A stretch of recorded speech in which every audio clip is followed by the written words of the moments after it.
Argentina জার্সিতে প্রথম match, মাঠে 40 সেকেন্ড, রেড কার্ডে মেসির বিদায়। ওটাই এখনো পর্যন্ত আন্তর্জাতিক ফুটবলে মেসির একমাত্র লাল কার্ড। শেখার শুরুটাও সেখানেই।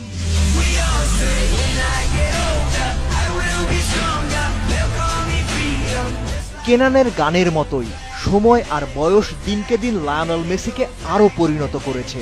মুশকিল হলো তিনি যতটা এগিয়েছেন সম্ভবত ততটাই পিছিয়েছে আর্জেন্টিনা। 3টা কোপা, 1টা বিশ্বকাপ, আক্ষেপের গল্পটা বদলায়নি।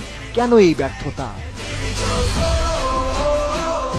এক কথায় চাপের সময় ভেঙে পড়া আর মেসির ওপর অতি নির্ভরশীলতাই আর্জেন্টিনার ব্যর্থতার কারণ। কান্নাতেও যেন মেসিকেই নেতৃত্ব দিতে হবে।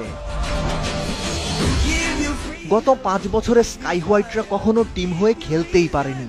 দেশ, দল, টিম কোচ কিংবা ভক্ত সবাই মেসির ওপরেই ভরসা করেছে, চাপ বাড়িয়েছে। হিমালয় সমান প্রত্যাশার ভার একটু একটু করে পিষে মেরেছে মেসির ভেতরের মেসিকে। একসময় নিঃশেষ হয়ে বিদায়। ক্যারিয়ারে বড় কোনো আন্তর্জাতিক ট্রফি নাই, তাতে কি বা আসে যায়? পুস্কাস, ইউসেবিও কিংবা সক্রেটিস কেউই তো বড় ট্রফি জেতেননি।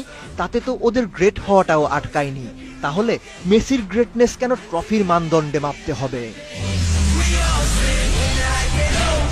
ফুটবল সৌন্দর্যের অনিন্দ্য রূপকথার রাজকুমার লায়নেল মেসি।